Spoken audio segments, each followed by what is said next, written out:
պատերազմի մեջ ենք։ Եվ մենք էլ եւս կենաց մահու պատերազմի մեջ ենք։ Եվ շատ նենք ոսողի դեմ։ Այդ ոսողն էլ մեզանից ուժեղ է, մեզանից խորամանկ է։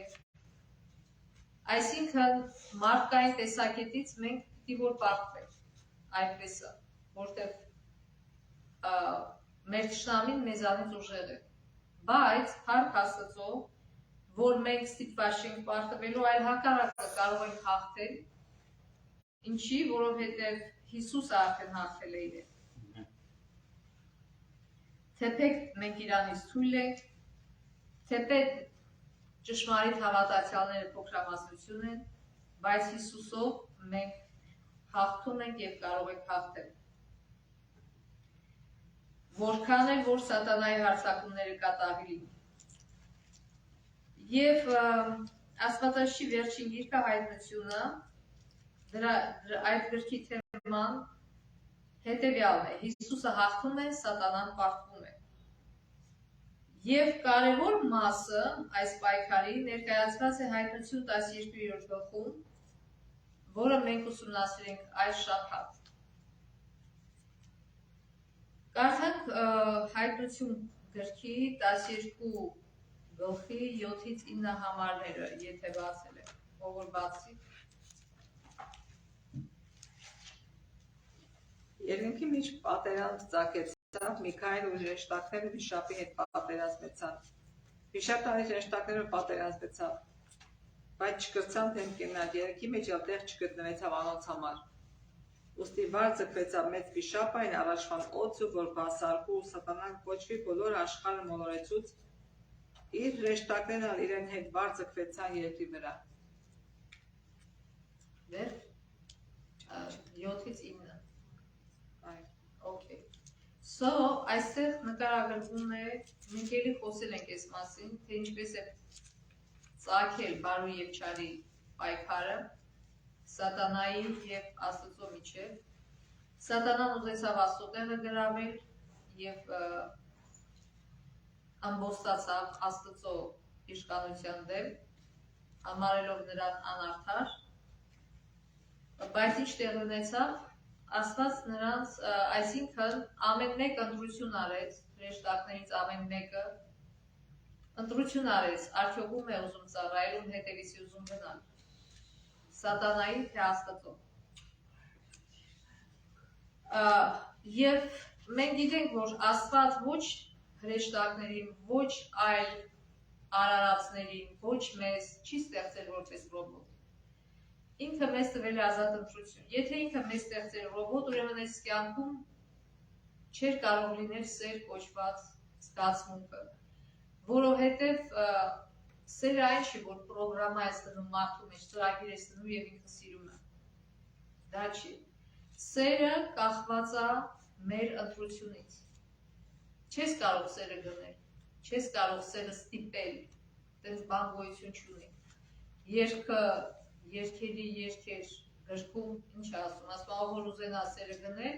ծաղրի առարկա կդառնա, կամ աչի վերջում, որտեղ դա հնարավոր չէ։ Եվ դրա համար Աստված մեզ իր պատկերով ստեղծելով տվել է մեզ ազատ ընտրության հնարավորություն։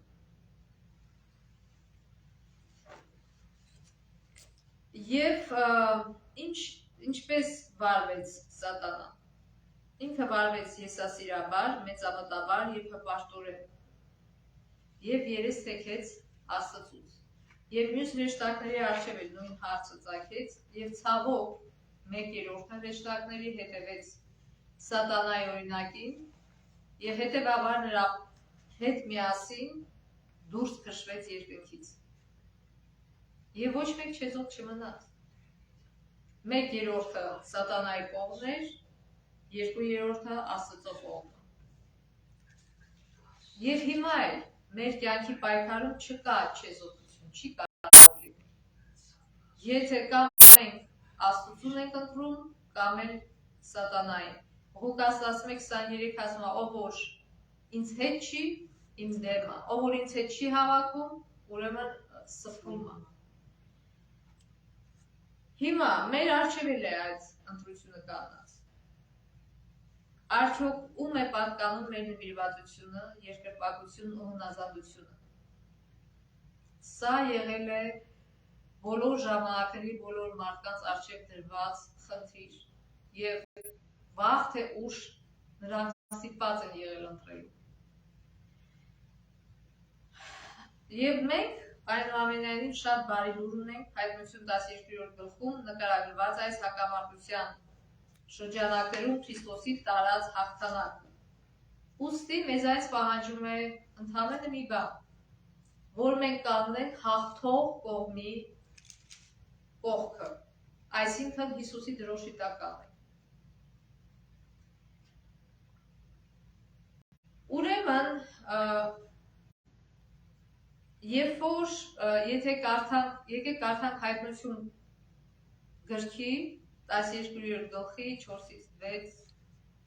համարները եւ նաեւ 9-րդ համարը։ Անոր պոչը երկնքի անցքերուն երրորդ մասը գքաշել ու զանոնք երկիրված ցկեց եւ վիշապը գեցավ այն գնոջ արչեւ որ ծնանալու վրա էր, որովհետեւ երբ ծնանի անոր զավակը կլնե։ Կինը արու զավակ մը ծնա, որ երկաթե քավազանով պիտի հովեր բոլոր ասկերը։ Անոր զավակը հապշտակվեցավ Աստծոքով ու անոր աթոռիկով։ Կիննալ անապատը փախավ ուր անոր տեղ պատրաստված էր Աստուծմե, որպեսի հոն գերագրվի 1260 օր։ 9-րդ համար ուստի վարձկվեցավ մեծ վիշապը այն առաջվան օծը, որ փանսալգու սատանայը գոչվի, որ բոլոր աշխարհը մոլորեցուց իր հրեշտակներն իրեն հետ վարձկվեցան երկրի վրա։ Ուրեմն ինչ տեղի ունեցավ։ Այո, սատանան արդեն վար էր ձգտել, բայց ինքը ելումուտ ուներ, չէ՞ Աստծո մոտ, որ ասում է եղբայրների մասին չարախոսողը վար ձգտվեցավ։ Այսինքն էլ մուտք չուներ Աստծո մոտ։ Երբ դա տեղի ունեցավ, երբ որ Քրիստոսը խաչվեց, չէ՞։ Այսինքն իր դիմակը լրիվ պատռվեց։ Ամբողջ տիեզերքը զարմանքով հետևում էր, թե ոնց է ինքը ատելությամբ իր նախկին տիրոջը, չէ՞ որ եղել է ժամանակ, որ սատանան պաշտել էր, չէ՞ Աստծուն։ Եվ ոնց է ինքը իր պաշտած տիրոջը այդ ձևի դաժանորեն ամբողջ տիեզերքը տեսավ եւ ապշեց, ինքը իր երեսը ցույց տվեց, պատռվեց իր դիմակը։ Ամբողջ տիեզերքը տեսավ, որ իրականում Աստված սեր է եւ ինքը ատելություն է, սատանան։ Եվ ում մասին ասե խոսքը գնում, որ ասում է ծնեց Քրիստոսի մասին, չէ՞, Մարիամը որ ծնեց Հիսուսին, եւ ինչ է ասում, ասում է այդտեղ կանած էր, որպեսզի հենց ծնվի, ինքը գիտեր, որ սա հատուկ մի երեխա է, եւ հենց սկզբից ուզում էր ոչնչացնել, հենց սկզբից պայքար էր գնում։ Գիտեք, ոնց որ պատերազմը սովորական բաղկացած է մարտերից, չէ՞, եւ կախված է թե ինչքան մարտում դու կհաղթես։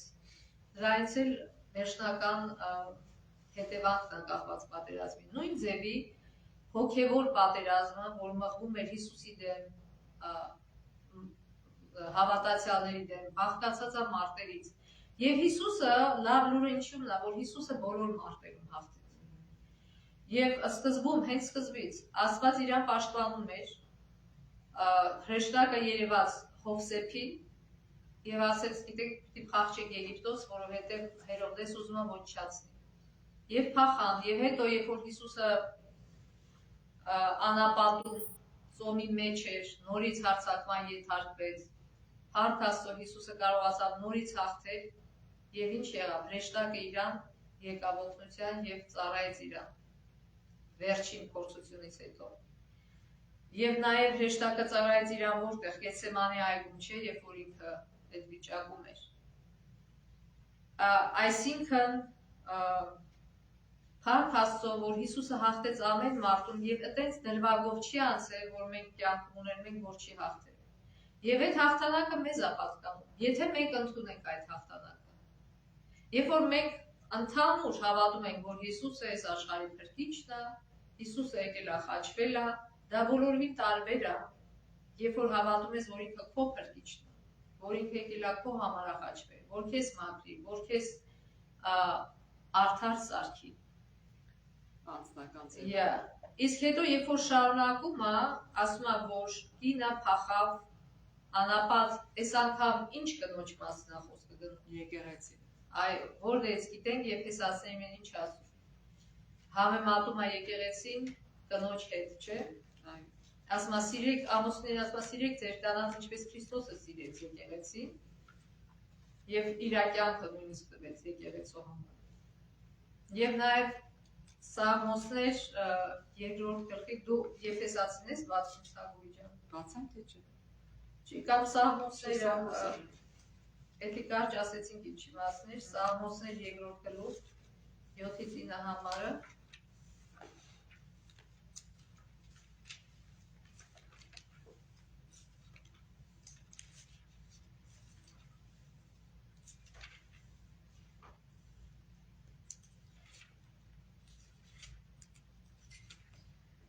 Հրամանը պիտի պատմեմ, Տերը ինձ եսավ, թուն իմ որդիս ես, ես այսօր քեզ ծնա։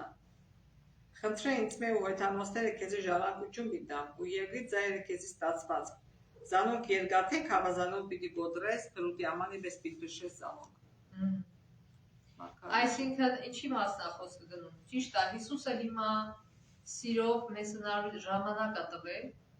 բայց ժամանակը գալու է, որ ինքը որպես թագավորների թագավոր արդեն այցելի եւ այդ ժամանակ արդեն ողորմություն չի լինի։ Ամեն մեկը իր ընտրությունը կատարած կլինի։ Եվ ինչ է խորհրդանշում գավազանը, երկաթե գավազանը, ընդհանրապես գավազանը ինչ է խորհրդանշում։ Իշխանություն ու կառավարություն, չէ՞, որ իշխանություն ունես։ Իսկ երկաթե գավազանը ինչ է խորհրդանշում։ Չկոտորվող էլի, զորավոր։ Զորավոր, անխորտակելի, ամենակարող, անհաղթելի կառավարություն։ Այսինքն հնարավոր չի Հիսուսի կառավարությանը հաղթել։ Հիսուսը դիմակայեց ամեն տեսակի փորձության, որին ինչպես ասենք, արդեն բախվում ենք մենք ինքներս, սակայն ինքը արդեն հաղթել է։ Եվ ուրեմն այդ հաղթանակը շնորհել է մեզ, եթե ընդունենք եւ մենք կարող ենք ամեն փորձության մեջ հաղթել, ոնց որ Հիսուսը հաղթեց։ Եվ նրա հաղթանակը լիակատար է, մենք չպիտի կասկածենք։ Ինչքան լավ է, երբ որ պատերազմի մեջ բռնում ես նրա կողմը, ով որ արդեն գիտես, որ հաղթել է։ Այսինքն երբեմն կինոներ ա լինում, որ շատ երջանիկ վերջավորություն է, չէ՞ լինում, լավ վերջավորություն ա լինում։ Այսինքն գիտես արդեն, որ լավ է վերջանալու։ Ուրեմն թող Աստված ուշ տա, որ մենք Բայց քանի որ սատանան խաբում է, գիտեք, սա նման է նրան, որ ասենք թե մեկը գերի է անկել, արդեն իր բանակը հաղթում է, բայց այս մարդը դեռ չգիտի, եւ սատանան խաբում է, որ դուք պարտվում եք, եւ այս գերին չի կարողանում ազատվել։ Նույնը մենք ինչի գեր ենք, մարդիկ, մինչև Հիսուսը որ ասեց, գայս եմ ձեզ փրկելու, ինչից, պատժից, չէ, մեղքի պատժից, հետևանքից։ Բայց դրանից առաջինից է փրկում, մեղքից։ Առաջին Հիսուս եկավ, որ մեզ մեղքից փրկի։ Այսինքն մենք մեր ուժերով ենք ուզում հաղթել մեղքին։ Մենք կպարտվենք։ Մենք չենք կարող հաղթել մեղքին։ Չենք կարող հաղթել սատանային մեր ուժերով։ Միայն, երբ որ մենք կարդացինք չի ասում, եղբայրները ոնց հաղթեցին։ Գառնուկի արյունով։ Դա է միակ հաղթանակը։ Եվ մեր հին մեղքերն է մաքրում, եւ մեզ մաքրում է ներկա մեղքերից եւ մեզ սրբություն է տալի միայն իր արյունով։ Ուրիշ երկ չկա եւ ամբողջ մեր կյանքը պայքար է, որ մենք հասկանանք դա վերջի վերջում։ Այնքան ենք մեր ուժերով պայքարում եւ տապալվում, որ հետո արդեն հուսահատված ենք լինում եւ արդեն այդ ժամանակը, որ Հիսուսը կարող է գալ եւ վերահսկողությունը վերցնել մեր կյանքին։ Ինչպես որ խեղդվող մարդը, երբ որ խեղդվում է ջրի մեջ, ինքը սկզբում փորձում է ինքը իրան փրկել, բայց ամեն մի շարժման հետ ինքը ավելի է խորտակվում եւ սովորաբար փրկարարը, որ գայս է իրան փրկելու, սպասում է մինչեւ ինքը վերջին իր աչիքերը անի, ջրի տակ գնա, նոր ինքը հանի, որովհետեւ եթե սկսի շուտ փրկել իրան, այս մարդը խանգարում է իր շարժումներին, դեռ պայքարում է։ Նույն պատմությունը մեր մոտ է, այս մեղքի դեմ պայքարում։ Հիսուսը ասում է թողեք ես գամ եւ պայքարեմ։ Իհարկե մենք պիտի ջանք թափենք։ Մեր ջանքը ինչու՞մն է, որ մենք վստահենք Աստծուն, որ մենք օրը սկսենք իր հետ, որ մենք աղոթենք, որ մենք Աստվածաշունչը կարդանք։ Բայց մենք չենք կարող հաղթել մեղքին։ Միայն Հիսուսը մեր մեջ կարող է հաղթել մեղքին։ Մենք միայն կարող ենք Հիսուսին հրավիրել մեր մեջ, եւ ինչ է ասում, ես կստեղծեմ ձեր մեջ ցանկությունը, գործողությունը իմ կամեցողության։ Սա է գաղտնիքը հաղթանակի։ Եվ ընդհանրապես մենք պետքա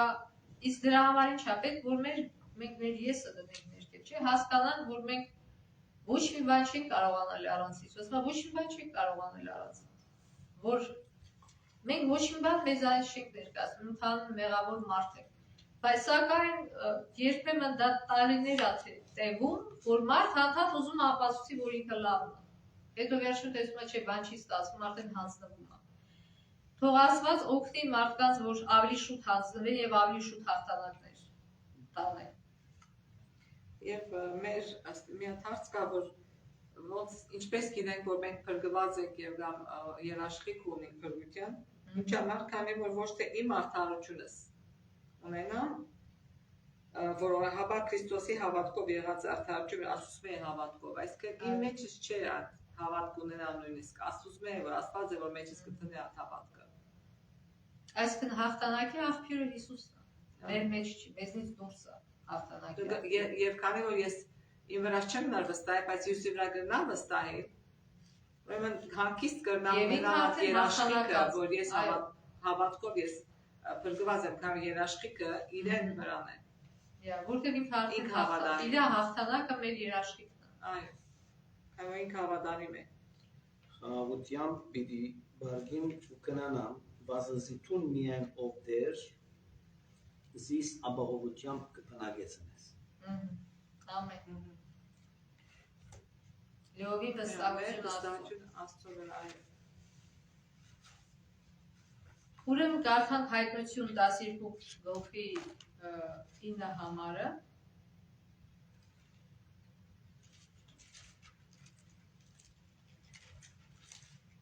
Նորեն կարդանք։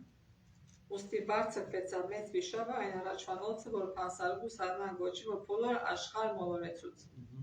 Իր հրեշտակներն իրեն հետ բարձրացան երկրի վրա։ Թեև ուրեմն այս պայքարը արդեն կանխորոշված է, որ Հիսուսը հաղթել է, բայց այն շարունակվում է դեռ։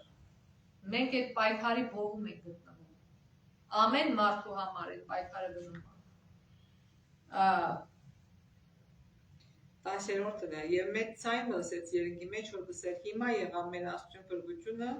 ու զորությունը եւ թագավորությունը անոր օծյալին իշխանությունը, բացի մեր եղբայրներուն թեմ չար խոսողը բարձրացավ, որ անոնց թեմ չարախոսություն գներ մեր Աստծուն արժեք ծորեր ու գիշեր։ Ալվեր ելելու իրավունք չունի։ Այո, այն չի կարա գնա Աստծո մոտ բան բասի մարդկացի։ Որովհետեւ մենք ունենք շատ հզոր փաստաբան եւ ինքը մեզ պաշտպանում է միջնորդ։ Sanction տրվեց ավերեն վրա։ Այո։ Restriction։ Այսքան բանից չես կարող մոտիկանալ։ Եվ անոնք, որ հաղթեցին Քարմուկին այրունով ու իրենց վկայականը խոսքով ու իրենց կյանքերը չսիրեցին մինչև մահ։ Այս 11 համարն է։ Ահա։ So 7 եկեղեցին ուղղված հայտնության ուղերձում 7 անգամ էլ այս բառը օգտագործվում է նա, ով հաղթում է։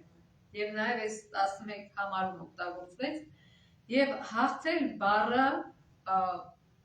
բնագրում օգտագործվում է նիկա հունարեն բառը, որը բառացիորեն կարող է թարգմանվել նվաճել, երազանցել, հաղթանակել կամ հաղթանակով դուրս գալ։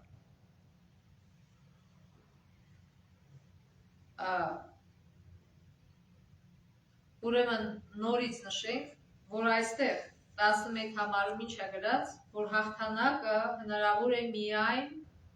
Քարմուկի այրունով։ ամեն։ Ամեն։ Եվ վկայականը խոսքով։ Այո։ Եվ Հայտնություն 5-6 համարում ինչ է, Հովհաննես ասում է նայում է երկին եւ ինչ է տեսնում, մորթված կառնուկի։ Ամեն։ Որտեղ Քրիստոսի զոհը ողջ երկնքի ուշադրության կենտրոնում է։ Չկա մի ուրիշ ձև, ավելի վսեմ ձև, քան որ Աստված ցույց տար իր սերը, իր անսահման անչափելի սերը, քան միայն խաչը, Այսինքն միայն խաչը դա բարձրագույն ձևն էր, ինքնազոհաբերությունը բարձրագույն ձևն էր Աստծո ցույց տալու, որ ինքը ոչ թե այն բռնակալն է, որ սատանան իրան ներկայացնում է, այլ ինքը նույնիսկ աղքատացավ, դառավ մարդ, մեղավոր մարմնի մեջ, որ մեզ փրկի։ Դա խելքին հասու չի։ Եվ երբ որ հավատում ենք, ընդունում ենք սա ինչ է, մեր կյանքը փոխվում է, 180 աստիճանի վրա փոխվում է, բոլորովին այլադառնում։ Եվ այդ փոփոխությունը կատարում Աստված մեր մեջ, հերիք է միայն մենք որոշենք, ընտրենք։ Վերջ, դա է մեր խնդիրը, դա է ընտրությունը, մնացածը Աստծո խնդիրն է։ Ոնց որ հայրը երեխային ասի, դու ուզում ես այս ինչը, միայն ասա, երեխան գիտի, որ ինքը չի կարող այդ ան։ Բայց ասում հայրը ասում միայն ասա, եւ դու խնդիր չունես, ընտրի մենակ, ուզում ես դա։ Okay, երեխան ասում է, եւ հայրը ասում է, ես ամեն ինչ կանեմ։ Եվ դա իհարկե կարտահայտվի մեր կյանքում։ Եվ հայտնություն 12:6-ում նորից կրկնվում է, որ 14-16-ը հայտնության կարդացիք է 12 գլխի։ Մի հատ էդի կարդամ։ 12-րդ գլուխ 14-ից 16 համարները։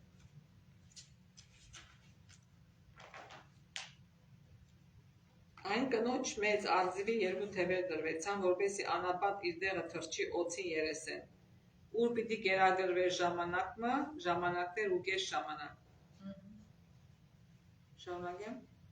Եվ 16 համար։ Եվ օձը իր փերնեն հետի պես չուր վաստուց կնոջի դեպեն, որպեսզի զանիկա հեղղե ընկղմե, բայց երկիր օգնեց կնոջի իր փերանը բացավ ու գլեց այն քեդը, որ իշավ իր փերնեն վաստուց։ Իշավ փարգացավ կնոջ դեմ ու քնած պատերազմելու անոր մյուս ավակներուն հետ, որոնք Աստծո պատվինակները կպահեին ու Հիսուսին վկայություն ունեին։ Ուրեմն այստեղ ինչ է նկարագրվում։ Կռիվ, պատերազմ։ Դա 1260 օր եւ այդ նույնը ժամանակներ, որտեղ մենք գիտենք, որ ժամանակը դա մի տարի է, այսինքն ժամանակ մի տարի, ժամանակներ 2 տարի եւ դե ժամանակ 3.5 տարի եղավ եւ 1260 օրը հենց 3.5 տարի է, երբ որ հաշվում ենք։ Կամ մի ուրիշ տեղ ասում է 42 ամիս, այսինքն 12 գումարած 12 գումարած 12 գումարած 6, անում է 42։ Ուրեմն այս ինչ ժամանակաշրջան է, ինչ տեղ ունեցավ։ Եվ քանի որ Դանիել մեջ էլ ասում է, որ եւ նաեւ հայտնությունը Դանիելը շատ խորհրդանիշներ են օգտագործում եւ երբ որ խորհրդանշական է, նշանակում է, որ սա նկատի ունի ոչ թե հենց կոնկրետ օր, այլ տարի, որտեղ Եզեկիել մեջ ասում է տալիս եմ մի օրի տեղը, տալիս եմ մի տարի, այսինքն դու Եզեկիելը ինչքան պիտի նստեր, քանի 14 օր չեմ հիշում, թե մի շաբաթ, պիտի մի կողմի վրա պարկեր, ասում է ինչքան որ դու էսի անում ես, այդքան օրերի տեղ մի տարի, այդքան տարի պետք է այդ իրողությունը լինի, որ ինչի համար որ մարգարե անում էր Եզեկիելը։ Սա մարգարեությունը եւ 1260 օր իրական 1260 տարի է։ Եվ այդ երբ է սկսել, այսինքն ինչ տեղ ունեցավ այդ ժամանակ, սկսեցին հալածել։ Աստծուն հավատարիմ մարդկանց սկսեցին հալածել։ Ով հալածեց։ 500 դասել է Քրիստոսի մահից հետո 538 թվականին, այսինքն մեր թվականության 538 թվականից մինչև 1798 թվականը, այսինքն ապականված եկեղեցին, ապականված պետության հետ մեկտեղ, ճնշում հալածում եւ ժամանակ առ ժամանակ կոտորում էր Աստծո հավատարիմ ժողովրդին։ Եվ դա վերջացավ 1798 թվականին, երբ որ Հռոմի թագավորը գլխատվեց ֆրանսիական հեղափոխությունը, որ արեց Նապոլեոնը, Հռոմի պապը։ Այո, Հռոմի պապը, ինչ ասի, թագավորը։ Հռոմի պապը դասել։ Այդ ընթացքում միլիոնավոր զոհեր եղավ, որտեղ կաթոլիկ եկեղեցին հալածեց, սպանեց, բանտեր նետեց, այդ մարդկանց, ովքեր հավատարիմ էին Աստծուն, Աստվածաշնչին, նույնիսկ շին թողում վրա, այսինքն դա կոչվում է ինչը խավարի դարաշրջան, եւ դա իրոք տևեց, եթե հաշվենք 538-ից մինչև 1798-ը, լինում է ինչքան 1260 տարի։ Ճիշտ։ Այսինքն ճիշտ մարգարեությունը կատարվեց։ Մի մարդու գրեցի կոմենտարիաների մեջ, որ այս գրվածը սխալ Աստվածաշուն գրած է, որ մենք պետք է մեր գործերով է դատաստանը լինում, այսինքն մեր գործերի համար, որովհետև ինքը ուրիշ բան է գրել, որ Աստված չի հաշվի առնելու մեր գործերը։ Ինքը ուրեմն ինդուս էր, Կրիշնայի էր, եւ ինքը գրեց ասում զգուշ արտահայտվեք, մենք քրիստոնյաների պես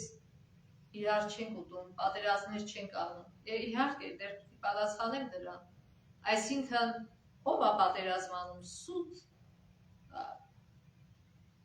Իսկական քրիստոնյան պատերազմ կանի, ոչ։ Այսինքն կաթոլիկ եկեղեցին այդ խաչակրած արշավանքները խայտարակ եղավ քրիստոնեությունը։ Քրիստոսի անունը խայտարակվեց այդ եկեղեցու միջոցով, որտեղ շատ սխալ տպավորություն ստեղծվեց Քրիստոսի մասին։ Գնում են զենքով, որ մարդկանց քրիստոնյա սարքեն։ Այդ էին ուզում արդեն, որ Աստծո անունը խափանվի կամ Այսինքն ոչ թե Աստված էր իրանց ղեկավարում, այլ Աստծո թշնամին, որպեսզի Աստծո անունը խայտարակի։ Եվ ուրեմն մոլեգին պայքար տեղի ունեցավ, հետո ռեֆորմացիա տեղի ունեցավ, եւ մարդիկ որոշում էին արդյոք Աստծո կողմը պիտի կանեն, թե ոչ։ Եվ մարդիկ այնքան սիրեցին Աստծուն, որ նույնիսկ հալածանքների ներքո չդավաճանեցին Աստծուն։ Ինչպես Լյութերը կանեց, ասեց, սրա վրա կանած եմ, ուրիշ ձև չեմ կարող, ուզում եք սպանել, բայց ես չեմ փոխի, չեմ ասի, որ ես սխալ եմ, որտեղ սխալ չի, ես ասում եմ ինչ որ Աստվածաշունչը գրած։ Այսինքն, եթե մարդը վախից է, բանամ, այլ ոչ թե սիրուց, վաղ թե ուշ կդավաճանի, վաղ թե ուշ, եթե իր դրդապատճառները տարբեր է, քան թե սերը, արդեն դա անկեղծ չի եւ վաղ թե ուշ ինքը կպարտվի, բայց սիրո վրա է հիմնված Աստծո ծառայությունը։ Եվ փառք Աստծո, բայց այստեղ լավ լուրեր կա, որ Աստված ինչ արեց, օգնեց այս մարդկանց։ Իրանք անապատում էին, բայց Աստված իրանց օգնում էր ինչ ձևով։ Եվ իրանց ուտելիքներ հասցնում, եւ պաշտպանում էր, չէ՞ ինչպես Հիսուսին պաշտպանեց։ Ճիշտ է, որոշները մահացան, որոշները նջեցին, որոշները հալածվեցին, բայց որոշ մասներ փրկվեց։ Այս բոլոր հալածանքներից մնացող մնաց։ Եվ հիմա հայտնություն 12:7 համարը ինչ ասում, ով է մնացող։ Այսօր շատ եկեղեցիներ վիճում են, թե ով է իրանցից ճշմարիտ մնացորդ։ Այսինքն մնացորդ ինչ է, որ հավատարիմ է մնացել Աստծուն։ Նույնիսկ այդպես եկեղեցի կա, որ կոչվում է remnant մնացորդ, չէ՞, եկեղեցի։ Բայց հիմա այս համարը 12 հայտնություն 12:7 համարը ցույց է տալիս իրականում, պարզ գրված է, թե որն է ճշմարիտ մնացորդը Աստծո։ Օ, 12:17-ը, հա, երևի։ Այո, քիչ շուտ կարդացինք, ասում է Աստծո պատվիրանքները կպահենք ու Հիսուսի վկայությունն ունեն, սրանք են։ Այո։ Մյուս զավակները, որ կանգնվելու կամ Այսինքն Սատանան չկարողացավ հաղթել Հիսուսին, ինչքան էլ դաժանաբար վերաբերվեց իրան, հիմա ինքը արդեն կենտրոնացել է նրանց վրա, ով որ հետևում է Քրիստոսին եւ ամբողջ դաժանությունը ցուցաբերում է այս մարդկանց վրա եւ մանավանդ վերջում շատ դաժանություն ինքը կանի, բայց պետք է չանհանգստանանք, որտեղ Աստված վերահսկում է իրադրությունը եւ միշտ էլ ամեն պարագայում մեր հետ այդ մարդկանց հետ կլինի, ով որ հավատարիմ են իրեն։ Եվ ամեն ինչով էլ կապահովի, ոչ սոված կմնա, ոչ ծարավ կմնա, ոչ մի կարիք չեն ունենա։ Ուրեմն ինչ է տեղի ունենալու։ Ասում է ի վերջո, մենք չկարդացինք հայտնություն 13 գլուխ, 14-ից 17 համարները կարդա։ Երկրի վրա բնակողները կմոլորեցներ այն նշաններով, որ իր ցերկը դրված էր կազանին արջևնելու։ Երկրի բնակիչներուն գսեր, որ պատկերը շինեն այն կազանին, որ սուրով վիրավորված էր առողջացավ։ Եվ իշխանություն տրվեցավ անոր, որ կազանին պատկերին հոգի տա, որպես կազանին պատկերը խոսի եւ ով որ կազանին պատկերին բապչուն չնե, զանիգա սպանել դա։ Անգստիբեր բոլորը, այսինքն բզդիկներն ու մեծերը, հարուստներն ու աղքատները, ազատներն ու ծառաները, որ իրենց այդ ցերկին վրա կամ իրենց ճակատի վրա թրոշ ընդունեն, որբեսի մեկը չկրնա քնել կամ ծախել, բայց միայն ան, որ ունի թրոշը կամ կազային անունը կամ անոր անվան թիվը։ Սա ուրեմն այս պատերազմի եզրափակիչ մարդն է լինելու։ Երբ որ այդ սուտ եկեղեցին միանալու է պետության հետ եւ ճնշում է գործադրելու մարդկանց վրա, ում վրա ասում որ Հիսուսի Աստծո օրենքները պահում են եւ ասում չեք կարող ոչ ծախեք, ոչ ով որ ասում է սատանայի դրոշն ընդունի, այնի մենակ կարա ակտիվ մասնակցի հասարակական ակտիվ մասնակից լինի, իսկ այն որ չի ընդունում են դրոշմը, ինչ է լինում, չի կարա լիարժեք ապրել հասարակության մեջ, ոչ կարա ծախի, ոչ կարա գնի, այսինքն նորմալ իրավիճակում չի կարելի, ինչ հայտի նշանակում, սխմում են, որ այս մարդը իր դիրքը փոխի, իր որոշումը փոխի, չէ։ Այսինքն էկոնոմիկ տնտեսական ձևերով ուզում են մարդու միտքը փոխել, վախեցնելով։ Եվ նորից, այս պայքարում չեզոք մարդ չի լինելու։ Մենք բոլորս, եթե այդ օրերը ապրենք, ինչ է, բոլոր այդ օրերում ապրող մարդիկ երկու ընտրության առաջ են կանել։ Կամ մինչև հիմա հավատարիմ լինեն Աստծուն, կամ էլ ժամանակավոր կյանքի համար, թշվառ խղճուկ կյանքի համար, վաճառեն իրենց սկզբունքները ճիշտ եւ սատանայի դրոշի տակ անցնեն։ Եվ իհարկե հիմա էլ է գնում յուրաքանչյուր մարդու կյանքում յուրովի է գնում այդ պայքարը։ Ճիշտ է, հիմա չեն արգելել դեռ, նշանները երևում արդեն, բայց դեռ չեն արգելել։ Բայց հիմա էլ ամեն մարդ իր կյանքի ընթացքում հնարավորություն անում ընտրելու տարբեր ձևերով, չէ՞։ Ամեն իր ընտրության մեջ ինքը կամ ընտրում է սատանայի կողմը, կամ Աստծո կողմը, ամեն իր որոշումների մեջ։ Եվ ում կողմից ենք արդյոք մենք, ում է պատկանում մեր հավատարմությունը։ Երկինքը կոչ է անում հավատացյալներին, որոնք այդքան հիացած են Քրիստոսի սիրով, փրկագնված նրա շնորհով, նվիրված նրա նպատակներին, զորացած նրա հոգով եւ այդքան հավատարիմ նրա պատվիրաներին, որ պատրաստ են կանել անգամ մահվան դեմ հանդիման նրա գործի համար։ Ուրեմն ինչ որ իմաստով կարելի է պնդել, որ Աստված այլ ընտրանք չուներ։ Եթե նա կամենում էր այնպիսի էակներ, որոնք կարող էին սիրել իրեն եւ ուրիշներին, նա պետք է նրանց ազատ ստեղծեր։ Եթե դու քո մեջ ծրագիր ա դրված, դու ռոբոտի պես անում ես, դու արդեն մարդ չես, դու արդեն կոմպյուտեր ես, չէ՞, ծրագիր են դրել, վերջացավ, քեզնից ոչ մի բան կախված չի։ Դա չի կարող լինել, որ ցես զգացվում, սեր կամ այլ մի բան, կամ հավատարմություն։ Քո մեջ ծրագիր են դրել, դու էլ անում ես։ Դրա համար Աստված մեզ ստեղծ այսպիսին, այսինքն երբ որ ինքը ասեց իմ կերպարով եմ ստեղծում, իմ նմանությամբ, ինչ է, այսինքն նրանք ազատ են եւ ընտրություն կարող են անել եւ կարող են սիրել։ Երբ որ ընտրում ես Հիսուսին, դու սովորում ես սիրել այդ հրաշալի զգացմունքը, ոչ թե մարդկային սիրելու պես։ Ուրեմն, եթե դա այդպես չլիներ, հիմա ինչ է, էվոլյուցիան ինչ է մարդուն որպես ներկայացնում։ Ուղղակի միս ու այլունից բաղկացած ռոբոտներ, չէ, որոնք հետևում են միայն ֆիզիկայի օրենքներին։ Շատ դուր է գալիս մարդկանց, եթե այսպիսի մի պատկեր լինի, սա մարդկանց դուր կգա, չեմ կարծում։ Սա շատ վատ պատկեր է։ մեզնից ով է օրինակ մտածում, որ մեր սերը մեր ծնողների, զավակների կամ գողակիցների նկատմամբ ընդհանրապես ֆիզիկայի օրենքների արտահայտություն է։ Այսինքն ծրագիրը դրված է եւ այսինքն առանց կամքի սիրում եք։ ուրեմն հիշենք, որ մենք մեր կյանքում ամեն վարքի ընտրություն ենք անում, ուզում եմ օրինակ բերել մի կնոջ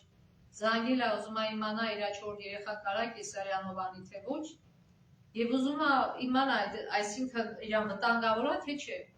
Եվ այս աղջիկը փոխանակ միանգամից ասի, որ բժիշկը կարող է ձեր հարցի պատասխանել, արդեն սկսեց ագիտացիա անել, որ այս կինը համաձայնվի, որ հեռացնի այդ երեխան։ Արդեն բացատրեց միանգամից, ժամադրությունը տվեց, միանգամից բացատրեց, այս տաբլետկան տտանք, սենց կլնի, հենց կլնի, եւ երեխային կոչեց հյուսված, ասում է այդ հաբը կտանք եւ այդ հյուսվածքը կդադարի աճի, հաբը կտան եւ երեխան կդադարի աճի։ Այսինքն հենց սկզբի օրվանից դա երեխա է, ոչ թե ոնց որ ստե է ներկայացնում, միսուարինա վերջ, միսուարինից ռոբոտա, ոչ։